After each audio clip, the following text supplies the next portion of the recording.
All right. Take it away. Thank you very much for that introduction. I'm Mike Mulcahy with the military talent team out of RSM.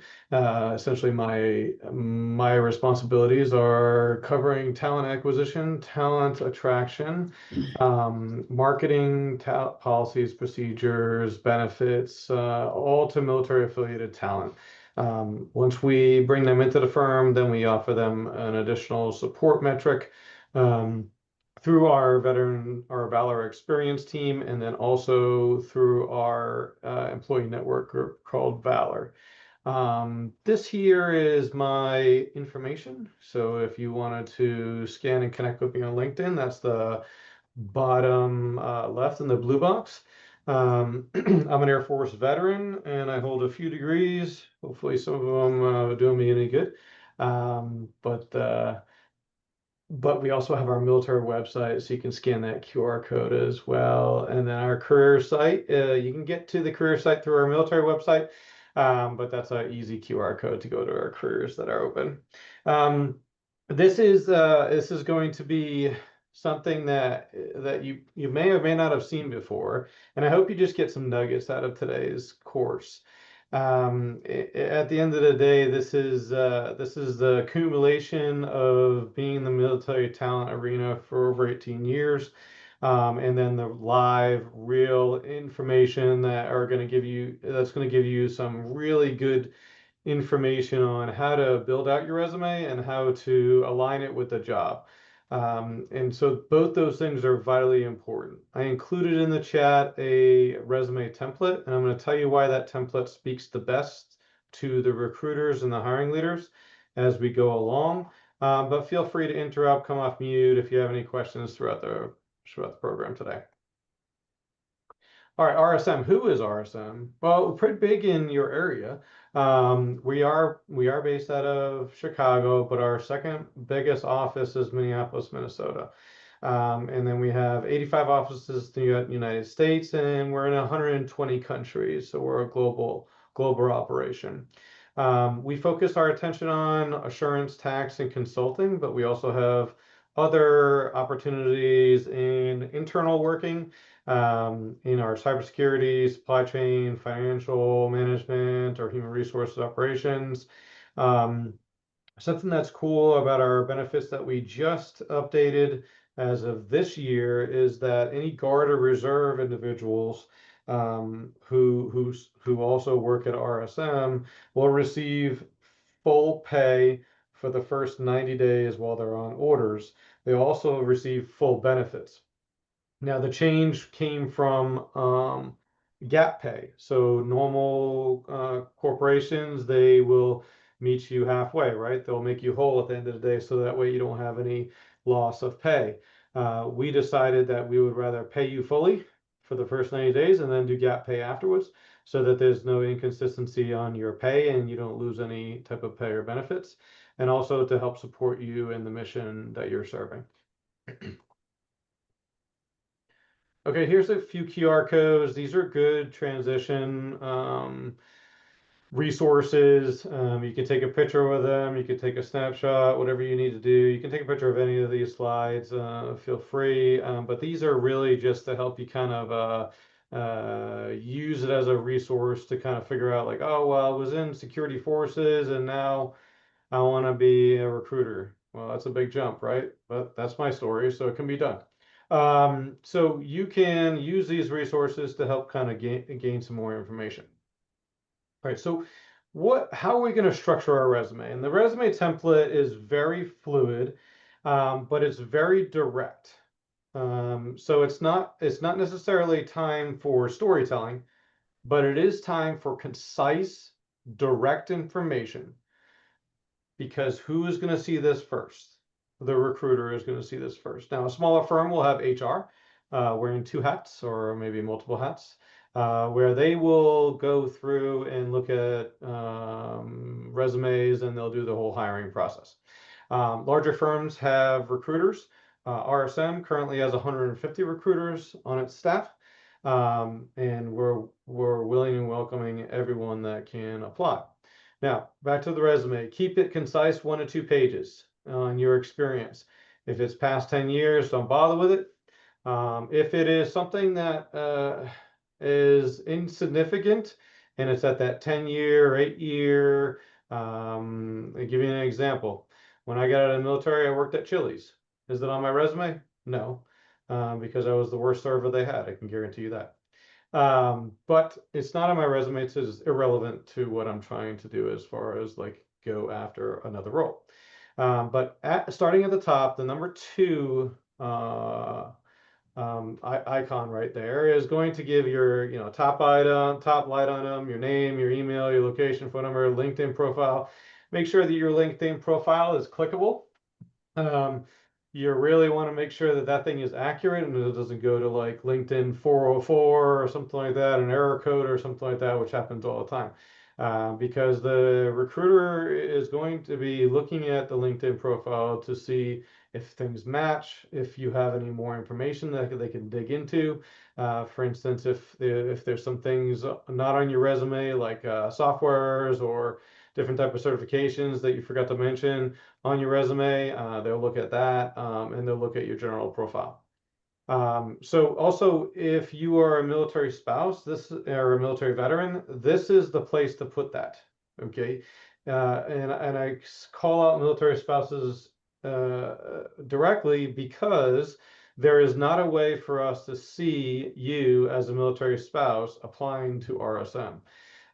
We cannot see on your resume that you have any military experience, i.e. that means that we can't tell that you're a military spouse and need support. We will see job hopping, changes of status, changes, stepping out of the workforce, stepping into the workforce.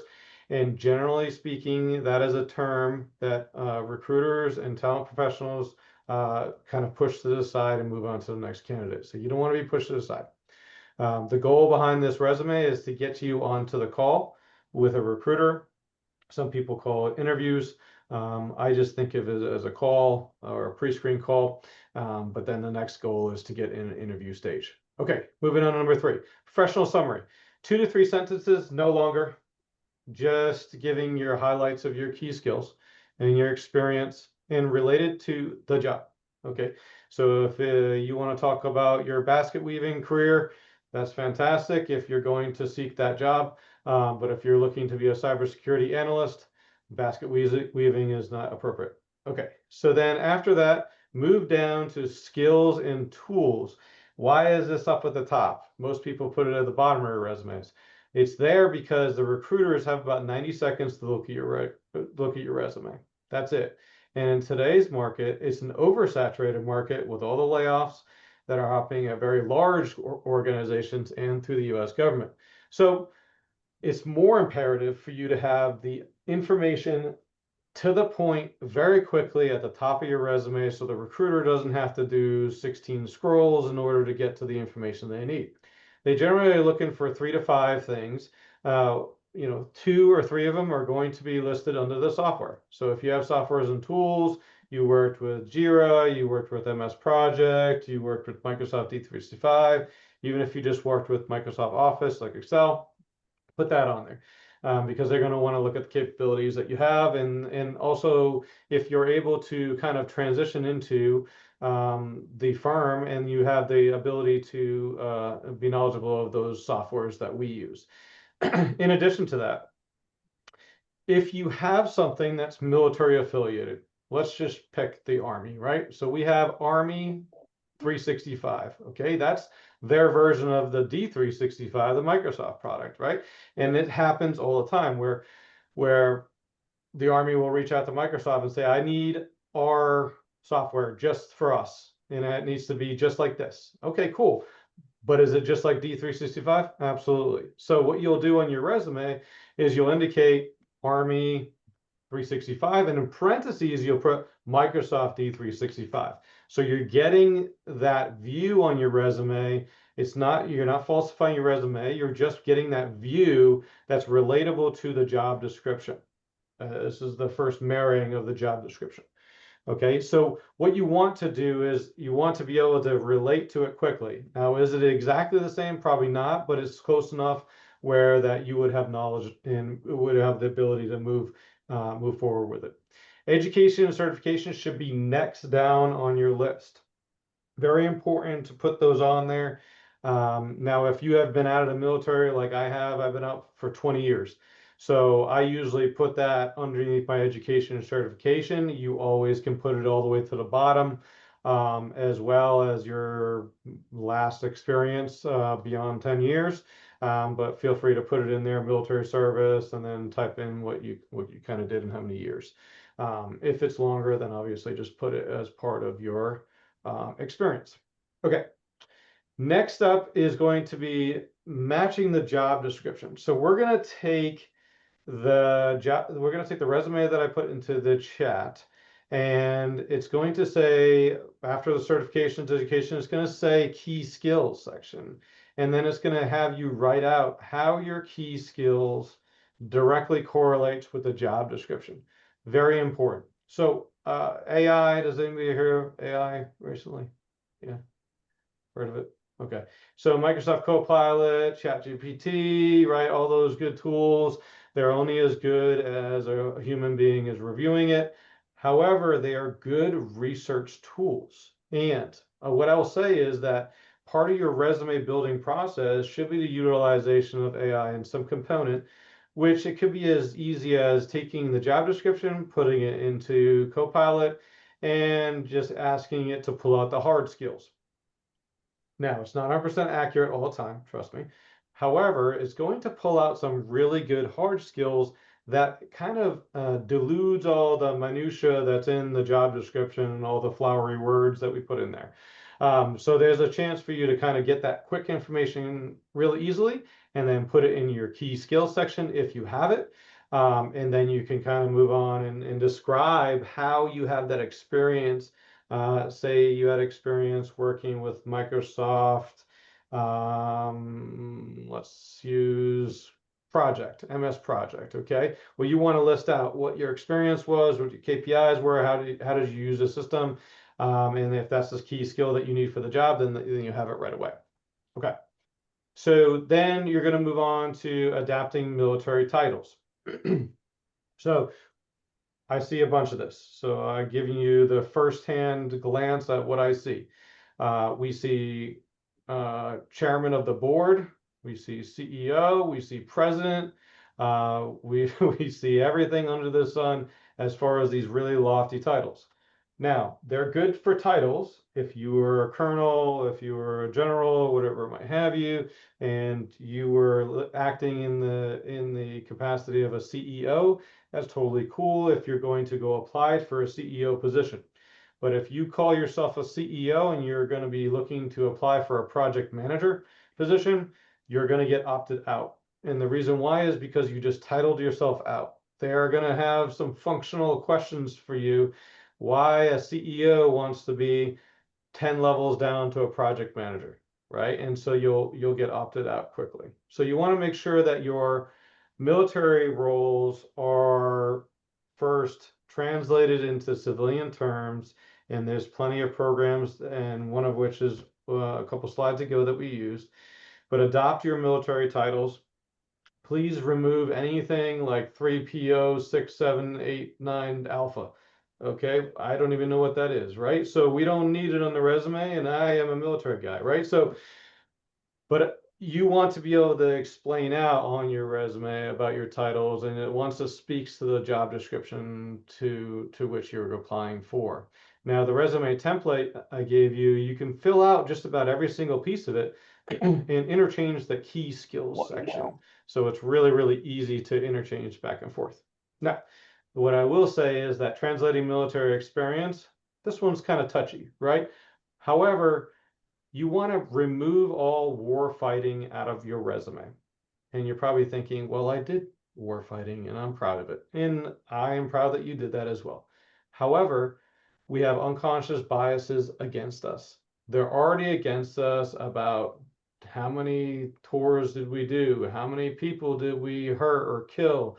How many missions do we serve overseas in Afghanistan? It all is a culmination of, does this person have PTSD? And then all of a sudden, the whole unconscious biases start to remove you from the process. Well, I don't think this person's going to be able to transition into our team with such a command and control presence. There is a ton. I could go on forever. Unconscious biases against military veterans, spouses, and dependents. So you want to kind of remove those if you can. Remember, your resume is used once, hopefully once for you to get a job. Okay. And then you don't see it for another couple of years. Okay. So just put some effort into kind of translating those skills. And then if you want to chat about your military experience, we have employee networks groups at most companies where you can chat about war stories and different types of scenarios that you've been in with like-minded individuals. Any type of career gaps, we're going to kind of move into the next slide. So, but let me back up. Let me pause here. Does anybody have any questions about the structure of the resume?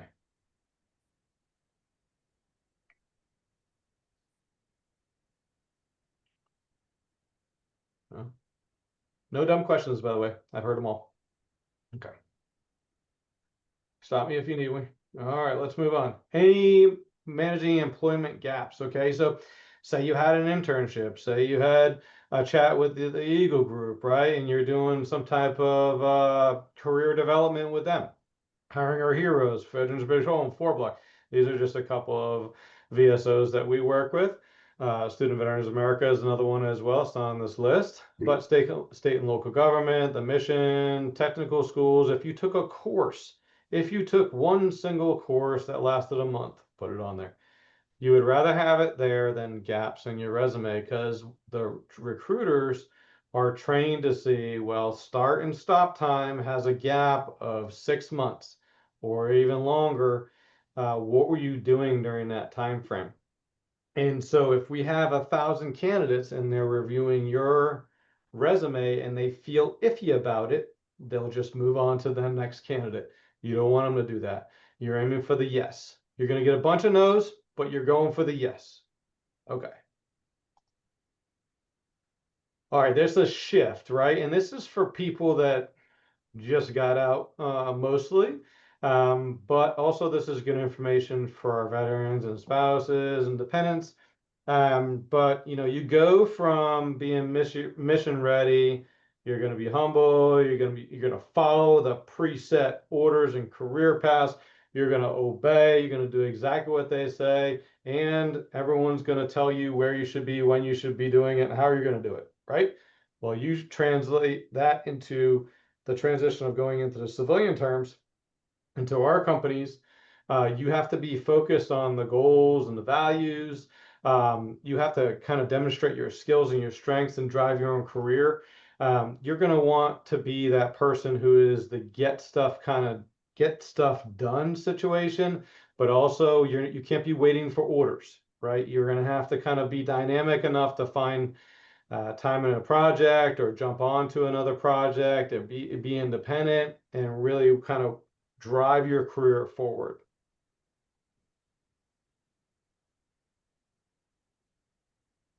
Okay, so let's dive deep into job description alignment here. Okay, from the beginning to the end of every job description is what I call fluff. Okay, so it's all about RSM and how wonderful that we are, and we are wonderful, but it's all that in the top. Kind of disregard that if you don't want to read through it. And at the bottom is all the EEOC compliance and all the stuff that we have to put in there by federal guidelines and state guidelines. So that is also something that if you would like to read that, you can, but not necessarily needed for you to align a resume to. We talked about AI, using that as a tool. And also for old school individuals, this is me included, I will take the job description, I'll print it out, or I'll use 2 screens. And I will take the bullet points in the required field and I will read it as if it's a questionnaire. So Microsoft D365, 3 to 5 years experience. Do I have that? Well, how do I have that? Right. And so you start asking questions about like, well, explain like your experience in that realm. And what that does is it helps you prepare to write your resume, but it also helps you prepare for the interview with the recruiter or the interview with the hiring leader. All this is preparatory information. Okay, soft skills. they can be great. They can be great to add. You successfully worked with cross-functional teams. Those are always good to throw them in there. And so, some simple things that you could add into your resume to understand that you're a very dynamic and cross-functional individual.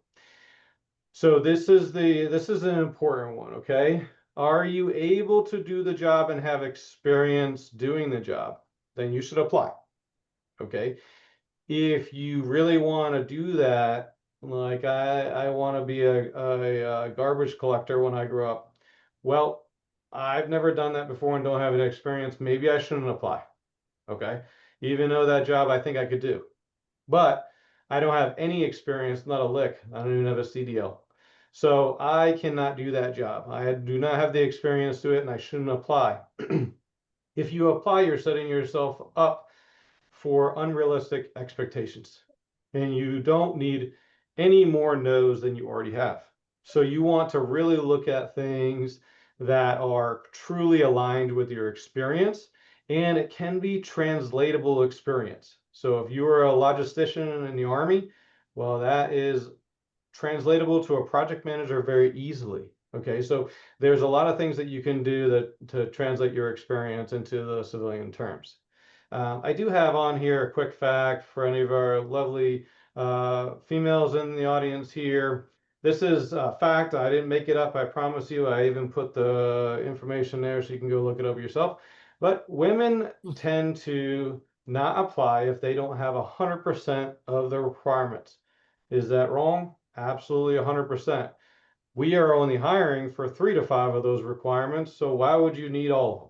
So think So of that true. through next So time you true. apply. Yes, right there. Thank you, Renee. So apply, but remember the golden rule is if you have the experience or equivalent experience, apply. But if you don't meet every single requirement and the preferred ones and the required ones, but you meet almost all of them, like 60 to 70% of them, then you go ahead and apply. Who is it? Wayne Gretzky says, you miss every shot you don't take. So you don't want to be randomly applying to things that you have nothing to do with, but you definitely want to go forward and have a strategy to apply to things. Okay. Any questions on job alignment? I have a question. Maria Zoranik Yes, here. Maria. Um, so a lot of the jobs that I've been looking at or for do state that you need like an associate's degree or a bachelor's degree. So just seeing that has made me not apply for those jobs. I want to say at the beginning of my job search, I applied, I think, for like three, and those three were like, hey, sorry, like this is a hard, like you need to have this. Sure. Um, So I guess what is your outlook on that? Because for me, like I was in logistics for at least 5 years, and my MLS prior to that was military intelligence. So I feel like a lot of the jobs that I am looking at, I am capable of doing if I'm trained on how to do it because I have never done that civilian side. So it seems foreign to me, or I guess like my confidence level is like, well, I think I could do it if someone teaches me how to do it. You know what I mean? Right. Yeah, and you need to learn no matter what. I mean, you need to learn how, for instance, if you work for us, you need to learn how to use our workday system so you can put your time in. Okay. You might not Yeah. know that, right? So that, I mean, that's a really basic thing, but we're going to teach you, right? And so most teams understand that they got to teach you how to do some stuff, right? But as far as educational diversity goes, um, RSM does not have any jobs requisitions that don't have, if it's not a requirement from a certification or state or federal guidelines, all of our job requisitions will say or equivalent experience. Now, why is that? Because it was founded from our military group. We went to Student Veterans of America. We found that all of our job descriptions said that a bachelor's degree was required. Well, none of these student veterans had any any bachelor's degrees, so we couldn't Mm. hire not one. So we had to make a shift, and we also made that shift for the rest of the population of the people that are applying, and it was a great shift that we had. What I would suggest you do is if it is a hard and fast, for associate's degree or a bachelor's degree, then I would say that you don't necessarily, maybe you're looking in the kind of the wrong place, right? Maybe you're looking in a company that doesn't really offer that type of or equivalent experience, or doesn't kind of lay into the experience more than the education. So I would say that you could look at other places to apply for. And then alternatively, you could work with, or with post 9/11 GI Bill to start your associate's degree or bachelor's degree, and then at least on your resume you could put on there that you have a graduation date, so you will have that by the time you get hired, or it will be during the Hmm. time that you're hired, or something like that. So you kind of make a case for yourself. Does that make sense? Yes. Okay. Any Thank you. follow-up questions? No. If you have any more questions, you can just come off mute too. Okay. So what is the application process? So this is like the inside scoop here. So most places don't even tell you about this. So the traditional way is for people to apply through the career site, normal stuff, or through LinkedIn or Indeed or something like that. It eventually gets to the career site. And the recruiter or HR staff will review the resumes within 90 seconds, especially for a high volume role. And then they'll kind of move on and review all the individuals. Now, if there's 1,000 people in the hopper for one requisition, guess what? They're not all getting reviewed. So it is always good to be first to apply. So if you want to set career alerts on the career sites, you can. Good to be first, because you're first to get reviewed by the recruiter, you're first to get reviewed by the hiring leader, and then you're first to get interviewed, and hopefully you're first to get a job offer. So next step is that, if they see your resume, everything's looking good, then they'll move on with kind of screening you. Now, if they don't see what they need on your resume, they can opt you out. Now, AI and some companies, very small amount of companies, will do this. In all of the companies that I work with throughout the nation, there's maybe 3 that use AI to dump out or opt out candidates, or approve them to go in. But some of them have different type of strategies behind that. But if you're good to go and you're not getting opted out, then you go to a recruiter screen. But let me back up 1 second. If you're opted out, you may get a notification right off the gate. If they say, nope, we're going to just opt you out, not a fit. Okay. Maybe something doesn't align on your resume.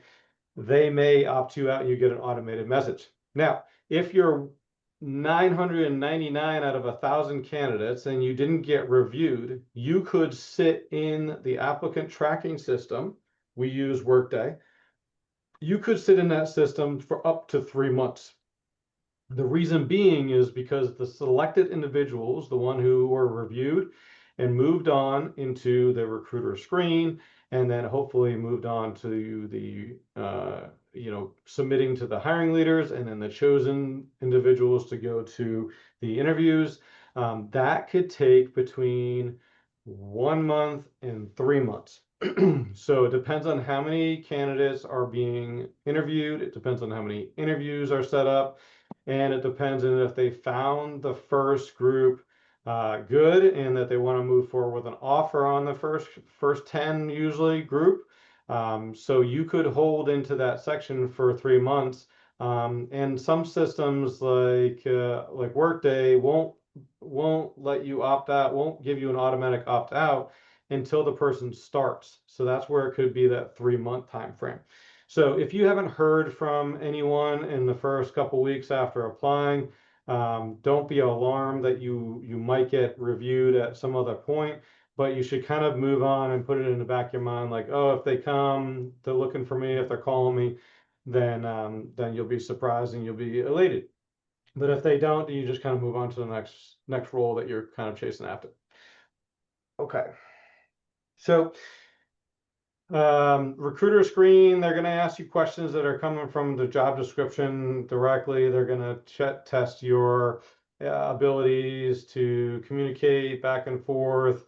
My recommendation is take the recruiter's screen call, even if it's a phone call, as serious as an interview. No, if it's a phone call, you don't have to put a suit and tie on or a nice dress. Okay. No, you don't have to do that. However, you don't want to take the call in the airport or take the call in the middle of a freeway. Those two things are distracting to have those in the backgrounds. Obviously, you want to have time to devote to it. You also want to show that you're serious about the role, and never pass up an opportunity to talk to a recruiter. And if you press them, if you have a good conversation with them, even if that one job doesn't work out, the recruiter usually holds between 35 and 100 requisitions per recruiter. Okay, so they can easily move you to another requisition, or they can decrease the level or increase the level. There's options all about. So you want to make sure that you take that recruiter screen very seriously. Once the screens are done, they're going to take the pool and they're going to move them to the hiring leader. The hiring leader is going to review the recruiter screen notes in addition to your resume. And they're going to say yes or no, I would like to interview this group. And then usually about 5 to 10 get interviews for the first round. And depending on what the level of the role is, say it's an intern role or associate level role for us is 2 interviews. But if it's a senior director, a managing director, or partner, I mean, you could have up to 10 plus interviews. A lot of people have to be involved in the higher level ones. So, um, question. Yeah, right. Yeah, quick question, Michael. So for those recruiter screening calls, they're normally about, 15 minutes or so, kind of quick. You have on here indicated that there's about 5 to 10 for hiring manager interviews. How many recruiter screening calls would occur that would then, filter down to that 5 or 10? Yeah, usually it's about double. So they seek out about 20-ish first rounds, to screen them through because some of those screens just won't make it. And for various reasons. Oh, I forgot I even applied to that. I'm not interested anymore. I got a job. Okay, cool. You're out. All right, not a big deal, right? Or some people won't show well in the screen, they won't make it either. So there's a lot of different variable reasons why. That makes sense? Okay. All right, Michael, cool. can you talk just a little bit about the follow-up times at each stage? So if you apply, you don't hear anything, weeks go by, how much time is it appropriate to wait till you hear something back, or if someone reaches out to you and says, "Hey, we're considering you," how much time is it appropriate to wait till you go back to them and say, "Hi, I'm still here. Have you, are you interested in me?" Or, I mean, not being smart alecky, but, just checking back and Yeah, checking in good with question. them. Good question. So, the knowledge of who the recruiter is assigned to the requisition is usually quite elusive in the beginning. Okay, so when you apply, you may never know who that recruiter is behind their curtain. Okay, however, you can get the influence based on your direct networking. So if you're networking with someone, or you find a military recruiter or a military sourcer, or even a military veteran that is on the team that you're looking at, right? In the location that you're looking at, you connect with them, you do coffee with them, you get on a call with them for 30 minutes, that's intentional networking. That individual can tell you exactly who the recruiter is, and then you can reach out to them.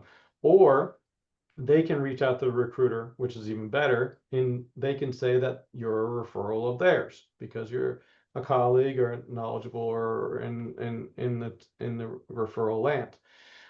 Now, if you're screened and you know who the recruiter is, to your point, Renee, what I would say is 3 business days. Ping them, drop them a note on LinkedIn, whatever the communication vessel is. You always want to ask at the end of each section, what is the communication channel that's best to use? Recruiter screens, some of them use LinkedIn Recruiter InMail only. Some of them use the regular LinkedIn, and then, which is these 2 different things.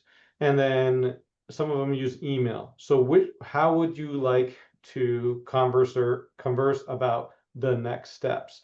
And if they say just email is fine, we'll connect on email. Perfect. Can I have your email address? And I'd like to send you a nice note. Perfect. Great. And then you'll have that. And then 3 business days later is a reasonable time for them to kind of get through. Now they might give you an answer like, hey, we're still screening people. Hey, we're still interviewing. Or, hey, we started first round of interviews. We're going to keep you in mind for second round. So I would follow up every 3 business days. Just to tag in, say hello, just thinking about you, love RSM, want to really work there. Those kind of things are nice. But you definitely don't want to be nagging them. Any other questions? Okay. So you have everything that's on the screen. It's off the shelf. We learned it in the military. Even military spouses have to deal with this, and dependents have to deal with it because they learned it from their veterans or their retirees, right? Or they had to work with military channels, or they did volunteering with military channels and worked as a volunteer spouse. Those type of things, right? We have all this. I mean, who doesn't have this and has done a PCS move? You have to have some organization, some project management, teamwork, communication skills, high stress. Oh gosh, for sure, right? So you have all this. So feel free to put it on your resume. These are more towards soft skills, but you can use these easily. Okay, so this is the time where you can ask any question you want. Just open the floor up. Some of these are just some really easy questions that I put on here just to get the juices flowing. A question, Michael.